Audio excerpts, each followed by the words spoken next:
Hello, my name is Rowan Foster, 37 years old, living in Reno, Nevada.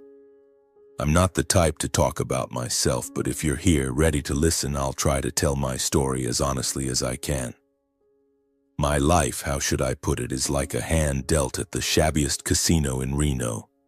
Full of unexpected moves, sometimes terrible cards, but I still try to play the best I can with what I've got. I live for my family, for Allison, my wonderful wife, and Ava, our 10-year-old daughter, smart, strong, and always melting my heart with her smile. But to tell this story, I need to take you back, deep into the days that shaped who I am, my family, and the scars I carry. Reno, if you've never been, is a strange city. It's called the biggest little city in the world, where neon lights from casinos glitter day and night. But drive a few miles out to the suburbs and you'll find barren mountains and quiet roads as if time forgot them. I grew up here, in a big house in the Sparks neighborhood, once the pride of the Foster family. My father, Walter Foster, was a titan in the construction industry during the 80s and 90s. His company, Foster & Sons, built resorts, hotels, and upscale residential areas in Nevada. Money flowed like water, and as a kid I thought I was living the true American dream. Our house back then was a sprawling mansion, complete with a pool, tennis court, and an entertainment room my friends called a private club. My mother, Evelyn, was the heart of that home. She always knew how to make things warm. From laughter-filled weekend dinners to summer afternoons when she taught me and my younger brother Milo how to make chocolate chip cookies. Mom was gentle but strong, always keeping the family together, even though Dad was often away for work. Milo, 3 years younger than me, was a mischievous but lovable kid. He'd follow me around, dragging me into basketball games or hide and seek in the backyard. Back then I thought our family was invincible. But life, as I've said, is like a game of cards, and sometimes you lose big before you even realize what's happening. When I was 18, my father's company started to crumble. A series of bad investments, real estate projects in Las Vegas, massive loans to expand the business, dragged Foster & Sons into the abyss. My father, a proud man who always believed he could outsmart any risk, refused to admit defeat. Instead, he turned to the casinos, convinced his luck would turn. He started betting large sums at first to recoup losses, but it soon became an addiction. Milo, only 15 at the time, got swept up in it too. He began sneaking into casinos with fake IDs, gambling, and quickly spiraled into the same vortex as Dad. My mother tried to keep the family from falling apart. She took a part-time job at a small bookstore, attempting to offset the debts Dad and Milo racked up. But there was little she could do when the two men in the family were consumed by delusions of a big win that would change everything. Savings dried up, the mansion was sold to pay debts, and we moved to a smaller house in East Reno. I, then in college, had to drop out halfway through to work and help Mom. I took any job I could, waiting tables, delivering packages, working as a laborer on small construction sites. That was the first time I felt the cost of irresponsibility. Fast forward to now, I'm a 37-year-old man living in a modest but cozy house in Reno's suburbs. I'm a manager at a small construction company, not Foster & Sons, but another one, where I've worked hard to build a career from scratch. Allison, my wife, is a nurse at St. Mary's Hospital. She's a strong woman who always knows how to make me laugh even on the worst days. She has warm brown eyes and a smile that makes me feel like everything will be okay. Ava, our daughter, is the light of my life. She's 10, loves drawing, and always carries a little sketchbook to capture everything from street cats to distant mountains. Ava has her mother's sensitivity and a bit of my stubbornness, but above all, she's a deeply loving child who knows how to make others feel cherished. Our little family isn't wealthy, but we're happy. We have each other, and that's enough to make me feel like the luckiest man alive. But the shadow of the past has never truly left me. My father, Walter, now 65, still wanders the casinos of Reno and Las Vegas. He lives in a rundown apartment reeking of cigarettes and cheap whiskey. Milo, now 34, isn't much better off. He picks up odd jobs but spends most of his time in casinos chasing pipe dreams of hitting it big. and both are deep in debt to loan sharks, and more than once they've called me begging for money to pay off debts or start over. I've learned to say no, but each time it feels like a part of my heart is being crushed. My mother, Evelyn, is the only one keeping me tied to what I call my extended family.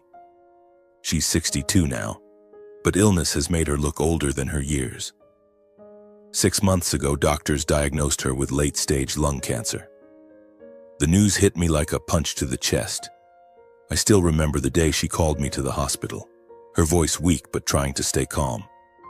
"Rowan, don't worry, I've lived a full life." But I know she's scared, not for herself but for what she's leaving behind. For me, for Ava, and even for Dad and Milo, though they've never deserved it.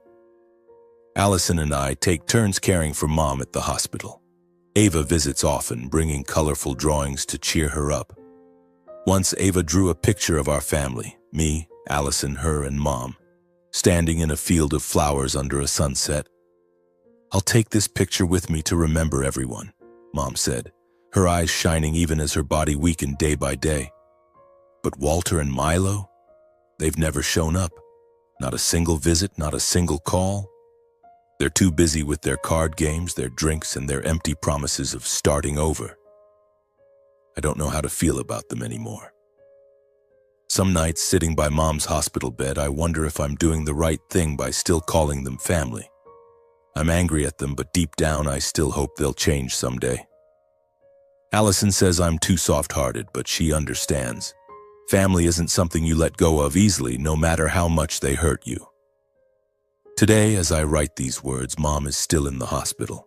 Her breath shallow, but her heart still strong.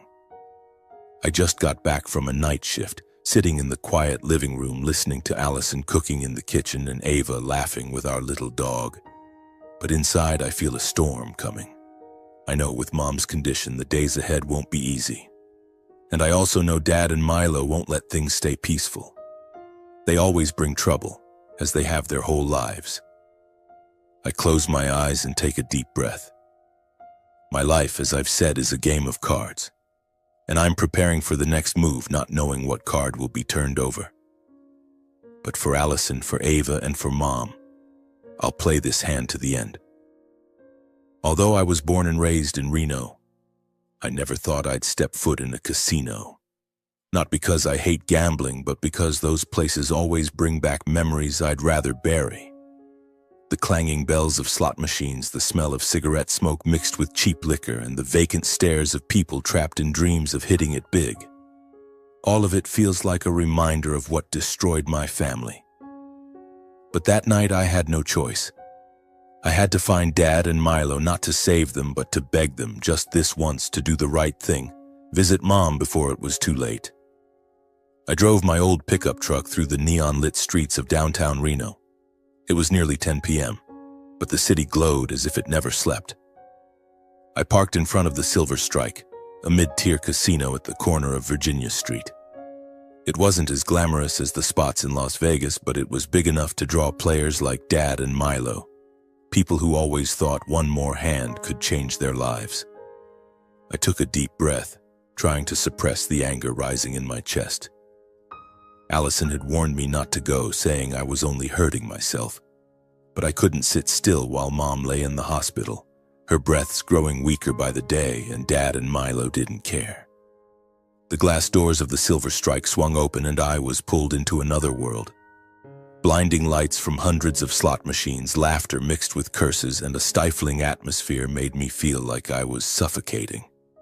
I scanned the crowd, searching for the familiar figures of Dad or Milo. The people around me were a mix. Old men with half-burned cigarettes dangling from their lips, young women in sparkly dresses giggling with high rollers. I felt out of place, like an outsider in a temple of greed. I headed deeper into the poker table area where I knew Dad often hung out. He used to brag about the days he won big here as if they were medals of honor.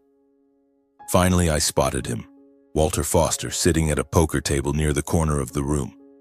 He wore a wrinkled shirt, his silver hair disheveled, and his bloodshot eyes betrayed sleeplessness or booze, probably both. Next to him was a meager stack of chips, a clear sign he was losing. Milo was a few tables away, holding a glass of whiskey, laughing with some guy in a cheap suit. He looked haggard, with dark circles under his eyes and a patchy beard. Seeing them, I felt a sharp pain in my chest, not out of pity, but because I realized they'd gone too far. So far, I wasn't sure I could pull them back. I approached Dad's table, trying to keep my voice steady. "Dad," I called, loud enough for him to hear over the noise. He looked up, his tired eyes flashing with defensiveness. "Rowan? What are you doing here?" His voice was hoarse, like he'd just been arguing with someone. "I need to talk to you, and Milo too." I glanced at Milo, but he was still laughing, oblivious to me. "It's about Mom." Dad shrugged, pushing a few chips into the center of the table as if I were just an annoyance. "Your mom's fine, isn't she? The hospital's taking care of her. Now let me focus, all right? This hand's important." I clenched my fists, my nails digging into my palms to keep from exploding. "Mom's not fine, Dad. She's dying. The doctors say she doesn't have much time. Can you, just this once, visit her?" Dad paused, but only for a second. Then he smirked, that bitter smile I'd seen 100 times. "Don't be dramatic, Rowan. Evelyn's always been strong. She'll pull through. As for me, I need to win this hand to pay off some debts. You wouldn't understand." I felt the blood rush to my head. "Pay off debts? You think Mom's going to live long enough for you to pay off debts? Do you know how long Allison and I have been taking turns at the hospital? Ava, your granddaughter, brings drawings to her every day while you sit here throwing money at meaningless cards." My voice was louder than I intended, and a few people nearby started glancing over. Dad glared at me, standing up from his chair, knocking over his drink. "Don't you dare raise your voice at me, you insolent brat. Who do you think you are, huh? Some holier-than-thou son taking care of your mom just for her insurance money, right?" His words cut into me like a knife. I'd been paying for Mom's life insurance for years, ever since Dad stopped because he ran out of money. I did it not for the money, but to give Mom some comfort knowing she'd leave something for Ava, for her future. But hearing Dad say that in front of a crowd of strangers hurt me deeply. "What did you say?" I growled, stepping closer. "You dare say I'm in it for the money? You who hasn't set foot in the hospital, who hasn't even looked at Mom since she got sick?" Dad laughed, a scornful, mocking laugh. "Oh, listen to this, Saint Rowan. You think you're better than me, better than Milo? We're all the same, Rowan. You're just better at pretending." By now, Milo had noticed the commotion and walked over, whiskey still in hand. "What's going on, bro?" he slurred. "Why are you here ruining things? Can't you see Dad's playing?" I turned to Milo, clinging to my last shred of hope. "Milo, sober up. Mom's in the hospital, you know that? She could go any day now. Don't you want to see her one last time?" Milo shrugged as if I'd just asked him to grab coffee. "I'm busy. Besides, Mom doesn't need me. You've got it covered, right? You're always the family hero." It felt like the ground collapsed beneath me. I'd braced myself for Dad's indifference, but hearing Milo, my little brother who used to follow me around, begging me to teach him how to shoot hoops, say that felt like another betrayal. "Milo, my brother," I said, my voice trembling, "you used to love Mom. What are you now? A drunk living off borrowed money to gamble?" Milo slammed his glass on the floor, the sound of shattering glass silencing the area. "Enough, Rowan," he yelled, pointing at my face. "You think you know me? You live your life, I live mine. Don't stand there judging me." The crowd had now formed a circle around us like spectators at a wrestling match. A few security guards started approaching but hadn't intervened yet. Dad, standing behind Milo, laughed loudly as if this were free entertainment. "That's right, Milo, show him who he is." I shook my head, feeling hot tears welling up. Not because I was scared, but because I realized I'd lost. Not a card game, but the fight to save my family. "Dad, Milo," I said, my voice dropping to a near whisper. "Mom doesn't need money. She doesn't need empty promises. She just needs to see you just once. If you can't even do that, then don't call me your son or your brother anymore." I turned to leave, but Dad shouted after me. You dare turn your back on me? Who do you think you are, huh? A cowardly kid living off your mother's money? I stopped, turning to look at him one last time. You're wrong, I said, my voice cold. I live for my family, Allison, Ava, and Mom. You? You only live for yourself. I walked out of the casino, leaving behind the noise, the lights, and the venomous words of Dad and Milo. The cold Reno night air hit my face, but I felt nothing anymore. I just wanted to go home, hug Allison, hug Ava, and pray Mom would still be there when I got to the hospital in the morning. I knew what had just happened would leave a scar, but I also knew I couldn't let it drag me down. Not now, when Mom needed me most. The days following the confrontation at the casino, I lived like a hollow man. Every step I took, every breath I drew was weighed down by the image of Mom lying in her hospital bed, her eyes fading but still forcing a smile to comfort me.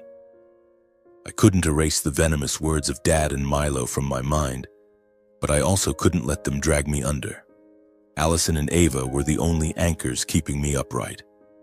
Allison, with her gentle yet steadfast presence, always knew how to remind me I wasn't alone. Ava, with her colorful drawings and unexpected hugs, made me remember what I was fighting for.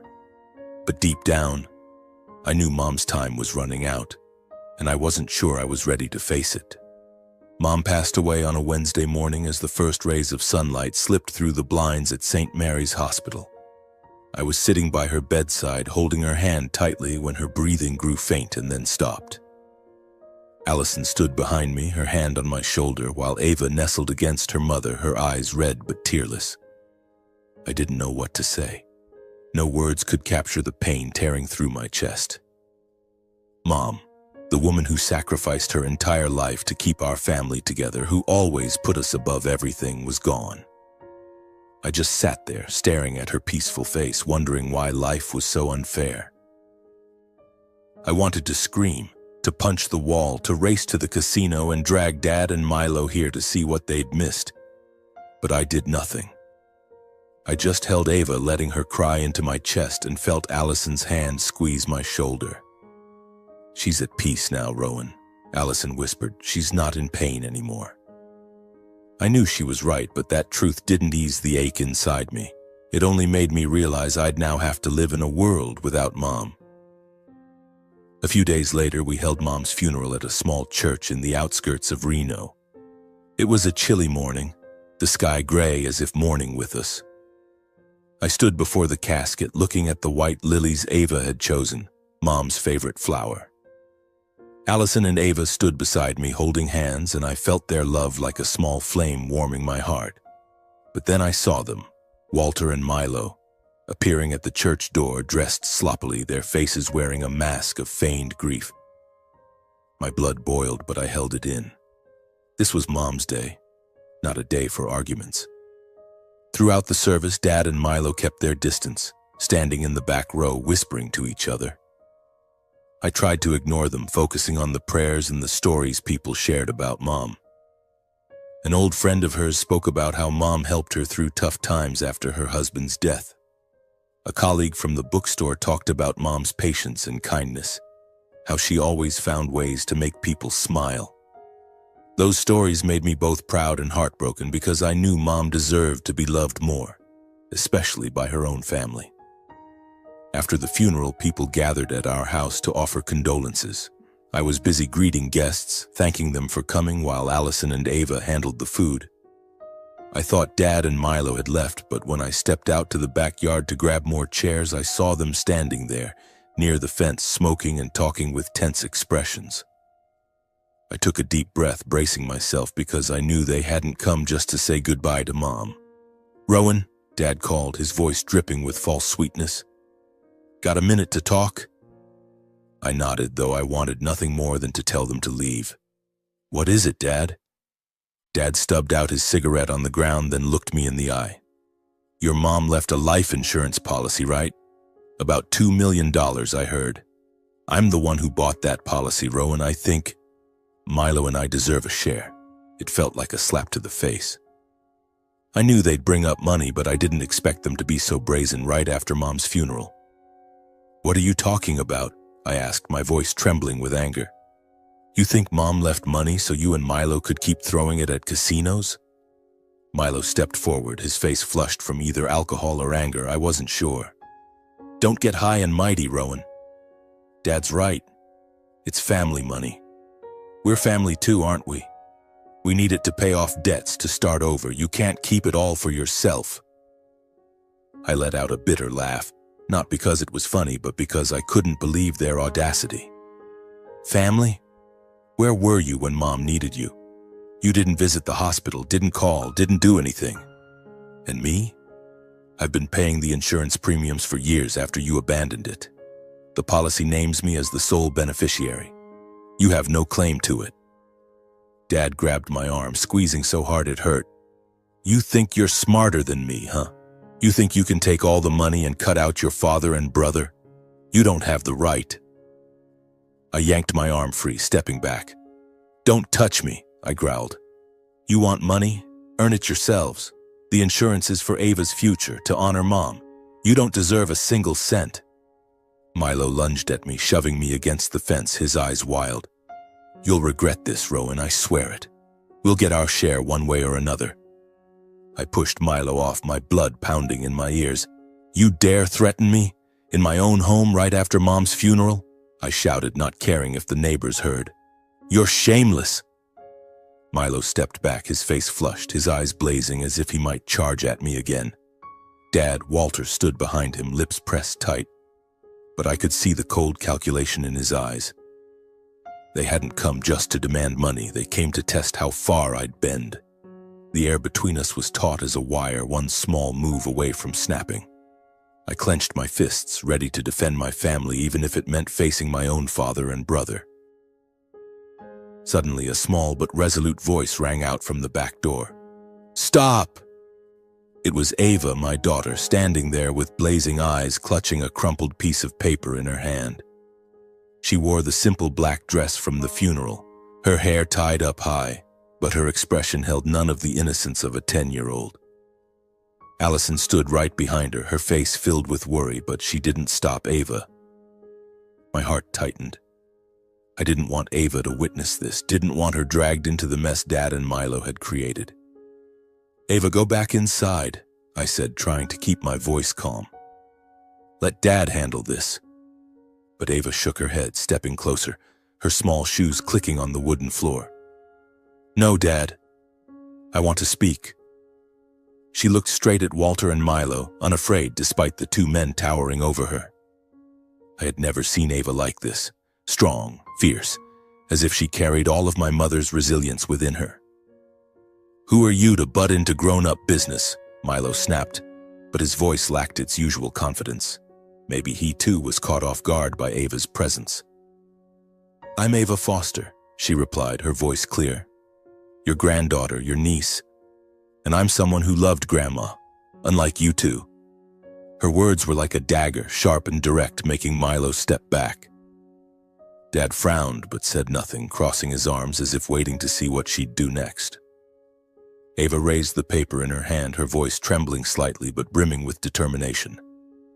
"I wrote this. I call it the deserving will. I wrote it for Grandpa and Uncle Milo because you think you deserve Grandma's money." I wanted to tell Ava to stop, to pull her into my arms and shield her from the cruel words I knew Dad and Milo could hurl. But something in her eyes, her resolve, her anger, and her love for her grandmother, made me stay still.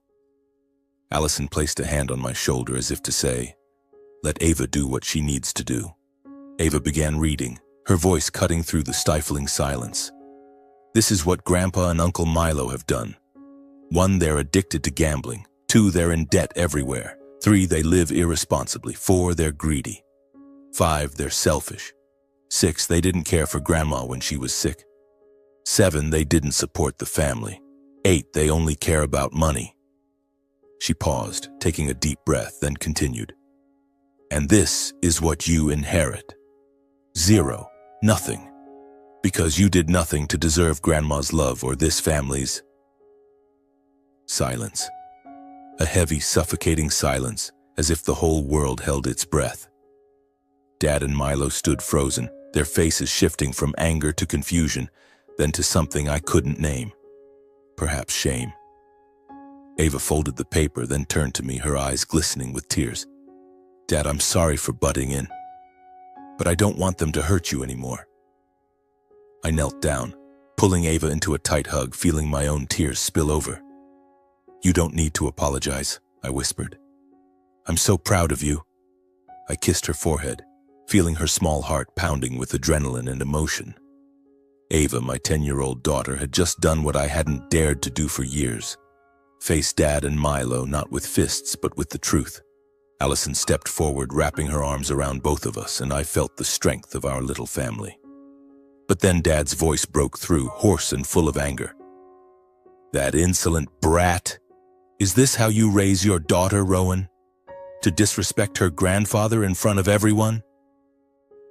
I stood, pulling Ava behind me, and looked straight into Dad's eyes. "Ava didn't disrespect anyone. She spoke the truth, something you and Milo have never faced. You want money? You want your share? There's nothing for you. That money is for Ava's future, to honor Mom, the woman you both turned your backs on. If you want to take it to court, go ahead. But I swear I'll fight to the end to make sure you don't touch a single cent." Milo lunged forward as if to hit me, but Dad raised a hand to stop him. "Enough, Milo," he said, his voice low. He looked at me, then at Ava, and I saw a flicker of hesitation in his eyes, as if Ava's words had touched a part of him I thought was long dead. Then he turned, pulling Milo with him. "Let's go," he said. "This place isn't worth staying for." They left, their figures fading into Reno's blazing sunset. I stood there, feeling both relieved and weighed down. Ava held my hand, and I looked down at her, seeing a faint but resilient smile. "Did I do the right thing, Dad?" she asked. "You did more than the right thing, sweetheart," I said, squeezing her hand. "You made Grandma proud." That night, after Ava was asleep, Allison and I sat in the living room, the light from the table lamp casting shadows across the room. Allison held my hand, her voice gentle but firm. "Rowan, I don't know where this will lead, but I know you did the right thing. And Ava, she's really special." I nodded, but my heart was still full of questions. What would Dad and Milo do next?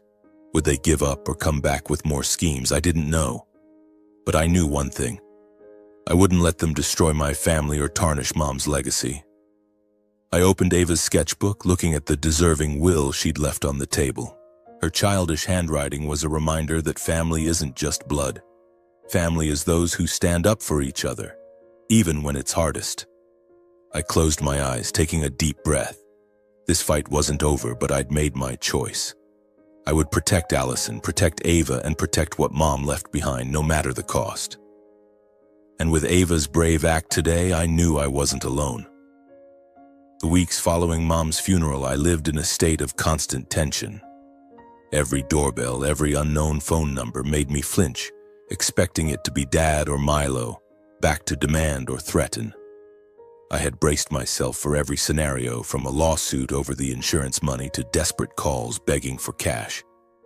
But strangely, they did nothing. No calls, no messages, no appearances. Their silence brought both relief and unease, like I was waiting for a storm without knowing when it would hit. Allison noticed my anxiety. One evening, as we sat on the couch after Ava had gone to bed, she took my hand, her eyes gentle but firm. "Rowan, you can't keep living like this. You're letting them control you even when they're doing nothing. Let it go, at least for now." I sighed, squeezing her hand. "You're right. But don't you see? They always find a way to ruin things. And after what Ava said, I'm afraid they'll retaliate or do something worse." Allison gave a soft smile, the kind that reminded me she was my strongest support. "Ava did the right thing, and so did you. You need to focus on us, on Ava, on our future." I nodded, but I couldn't shake the unease. I started checking our bank accounts more often, ensuring Mom's insurance money was safe in a trust for Ava. I also contacted a lawyer just in case Dad or Milo tried to sue. But as days passed, nothing happened. The silence stretched so long I began to wonder if they had truly vanished from my life. Then one afternoon, about 3 months after the funeral, the doorbell rang. I was in the kitchen helping Ava with her math homework while Allison was at the hospital for an afternoon shift. Ava looked up, her eyes sparkling with curiosity. "Who's that, Dad?" she asked. "Let me check," I said, keeping my voice calm but inwardly preparing for the worst. When I opened the door, I could hardly believe my eyes. It was Dad, Walter, standing there in clean but worn clothes, his hair neatly combed and his eyes no longer bloodshot like the last time I saw him. He looked different. Gone was the arrogance or bitterness I was used to. Instead, there was a weariness, but also a hint of something like sincerity. "Rowan," he said, his voice hoarse. Can I talk to you for a bit?" I hesitated, my hand still gripping the doorknob. Part of me wanted to slam the door shut, but another part, the part that remembered him teaching me to ride a bike, laughing loudly when we fished at Lake Tahoe, made me pause. "All right," I said, my voice cold. "But if this is about money, you can turn around now." Dad shook his head, raising a hand as if to reassure me. "It's not about that, I swear. I just want to apologize." I frowned, unsure if I'd heard him right. Apologize? For what? He looked down at his worn shoes as if searching for words. "For everything. For not being there for your mom. For letting you and Ava bear the weight of what Milo and I caused. For being a terrible father and grandfather." I stood frozen, feeling the ground shift beneath me. In my 37 years, I had never heard Dad apologize, not once. I wanted to believe him, but the scars he'd left were too deep, too painful. "Dad," I said, my voice trembling, "an apology doesn't change what happened. Mom's gone and you weren't there. Neither was Milo." "I know," he said, his voice breaking, "and I'll live with that for the rest of my life. But I don't want to lose you, to lose Ava. I want to change, Rowan, truly." Ava, who had quietly stepped behind me, spoke up. "Is Grandpa telling the truth?" Her voice was still sharp, but it lacked the anger from the funeral. "Because if you're lying, I won't forgive you." Dad looked at Ava, and I saw his eyes glisten. "I'm not lying, Ava. I've done a lot of wrong, and now I want to make it right. I hope you and your dad will give me a chance." I looked at Ava, seeing her weigh his words, her lips pressed together as if judging her grandfather. Finally, she gave a small nod. "Okay, but you have to prove it. I don't believe empty promises." Dad smiled, a sad but genuine smile. "Thank you, Ava. I'll try." After that meeting, I kept my distance from Dad but agreed to let him join a gambling addiction program Allison found through the hospital. I didn't pay off his debts. I didn't want him to think money could fix everything. But I covered the program's cost, on the condition that he attend fully and not drop out. He agreed, and for the first time in years I saw him genuinely try. He started volunteering at a community center, fixing things for homeless people. He told me, with a voice full of pride, about repairing a wheelchair for an elderly woman. "It's the first time I felt like I did something meaningful," he said. Milo, on the other hand, was a different story. He didn't show up with Dad that day, and I heard he'd left Reno, likely for Las Vegas, to keep gambling. But about 6 months later, I got a call from an unknown number. When I answered, Milo's voice came through, weak and hesitant. "Rowan, it's me. I need to talk." I nearly hung up, but something in his voice stopped me. "Go ahead," I said, not hiding my coldness. "I've hit rock bottom," Milo said, his voice choking. "I lost all my money, got kicked out of my place, and loan sharks are after me. I don't know what to do anymore. I just knew to call you." I wanted to yell at him, to say it was the price of his foolish choices, but then I thought of Mom, of how she always believed people could change. "Milo," I said, "if you want to change, I'll help. But not with money. I'll get you into a program like Dad. You have to stand up on your own." Milo was silent for a moment, then whispered, "Okay, I'll try." I got Milo into the same addiction program as Dad, I also paid off part of his debts, not because I wanted to, but because I didn't want the loan sharks to hurt him. But I set clear boundaries. No more money, no more chances if he fell back into old habits. Milo agreed, and I saw him start to change, in small steps. He found a job at an auto repair shop, where he discovered a passion for engines and machinery. And just like that, 3 years passed since Mom's death. Dad and Milo have become different people. Not perfect, but better. Dad lives simply in a rented apartment, finding joy in helping the community. Milo is now married to a woman named Sarah, nearly 10 years his junior. They're expecting their first child in a few months. When he found out Sarah was pregnant, Milo called me, swearing he'd never let his child grow up in the shadow of gambling. And I believe him. Sitting in our living room, the familiar glow of the table lamp casting light on the walls, I feel a peace I never thought I'd find again. Allison is in the kitchen preparing breakfast for Ava, who's at the dining table sketching and humming a children's song. Moments like these, simple, warm, are what I've fought to preserve. But I know that to truly close the past and open a brighter future, I need to do something not just for Allison and Ava, but for Dad and Milo too. Not because I owe them, but because I want to prove that a broken family can still be mended. Not with money, but with love and responsibility. One early fall morning, I drove to Dad's apartment in East Reno. He was on the balcony watering his potted plants, tending to them like treasures. Seeing Dad, Walter Foster, once proud of his towering construction projects, now content with the small garden, filled me with a mix of pride and bittersweetness. He's come a long way, not just escaping gambling, but reclaiming his self-respect. "Rowan, you're here early," he said, a smile spreading across his face, his eyes bright under the brim of an old baseball cap. "I need to talk to you," I replied, keeping my voice steady despite the emotions welling inside.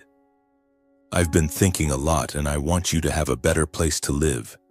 Somewhere with space, trees, fresh air. I bought a small house in Sparks, just outside Reno. It has a big garden, and I think you'll love it." Dad stopped watering, staring at me in disbelief. "Rowan, are you serious? I don't deserve that. I've caused you too much pain." I shook my head, stepping forward to place a hand on his shoulder. "Dad, I'm not doing this because I think you deserve it or not. I'm doing it because I want you to live well. To be the man Mom always believed you could be. And for Ava, she needs a grandfather, not just someone who made mistakes." Dad was silent, his eyes glistening. Then he hugged me, tighter than any hug I'd ever gotten from him. "Thank you, Rowan," he whispered. "I promise I won't let you down again." The house in Sparks is a single-story home, painted pale beige with a white picket fence and a garden big enough for Dad to indulge his love of plants. I also bought him a new pickup truck to make it easier for him to get around and continue his volunteer work at the community center. On moving day, Allison and I helped him settle in, while Ava ran around the garden pointing out spots where she wanted flowers planted. "Grandpa, you have to plant sunflowers," she exclaimed. "Grandma loved sunflowers." Dad laughed heartily, agreeing instantly, and I saw a joy in his eyes I hadn't seen in years. Meanwhile, Milo was building a new life. After over a year at the auto repair shop, he'd become a skilled mechanic, trusted by colleagues and customers alike. One evening, he asked me to meet at a small coffee shop near downtown Reno. He sat there wearing a clean button-up shirt, no longer the haggard figure of the past. Sarah sat beside him, her hand resting lightly on her pregnant belly, her smile radiant. "Rowan, I've got something to say," Milo began, his voice hesitant. "I want to open my own repair shop. I've learned enough, and I think I can do it. But I need some capital." I studied Milo, searching his eyes for any hint of deceit or delusion, like the days he was lost to gambling. But all I saw was sincerity and the nervous hope of a man about to become a father. "Milo," I said, "I'll help you. Not because I want you to owe me, but because I believe you can do this. I'll give you $500,000 from Mom's fund. But this isn't money to burn. It's for you to build a future for Sarah, your kid, and yourself." Milo looked at me, his eyes red. Sarah squeezed his hand, whispering something, and he nodded. "Thank you, Rowan," he said. "I swear I won't let you down. Not this time." 6 months later, Milo's shop opened. It wasn't big, just a small garage on the outskirts of Reno, but he named it Evelyn's Auto in honor of Mom. On opening day, Allison, Ava, and I came to celebrate. Ava brought a drawing of a shiny car under the sun with "Congratulations, Uncle Milo" written across it. Milo hugged her, laughing loudly, and I saw him glow with the pride of a man who'd found himself again. That fall, we held Thanksgiving dinner at Dad's new house in Sparks. It was a chilly evening, but the house was filled with light and laughter. Allison made roasted turkey and mashed potatoes, while Sarah brought a homemade pumpkin pie. Ava ran around the table, giggling with Milo's 4-month-old son. Dad sat at the head, sharing stories of his youth, of walks with Mom by Lake Tahoe, and of the mistakes he'd learned to fix. Milo, sitting nearby, talked about the challenges of starting his business. When we raised our glasses, I stood, my voice trembling with emotion. "I want to thank everyone here," I said, looking around the table. "Thank you, Allison, for always being my light. Thank you, Ava, for teaching me about courage. Thank you, Dad, for not giving up. Thank you, Milo, for finding yourself again. And thank you, Sarah, for giving Milo a beautiful son. But above all, I want to thank Mom, Evelyn Foster, for teaching us that family isn't just blood. It's love, responsibility, and forgiveness." Everyone fell silent. Then Dad raised his glass, his voice choked with emotion. "To Evelyn," he said, and we all echoed, "To Evelyn." The evening passed with laughter, stories, and happy tears. As I looked around the table, seeing Dad smile at Ava, Milo holding Sarah's hand, Allison cradling our sleeping nephew, I knew we'd overcome the darkness. The future ahead might not be perfect, but it was bright because we'd chosen to stand together, to love, and to live true to what Mom left behind. As night fell, I stood in the garden looking up at Nevada's starry sky. I felt Mom somewhere smiling down on us, and I knew she'd be proud. Not for the money or our achievements, but because we'd found each other and the true meaning of family.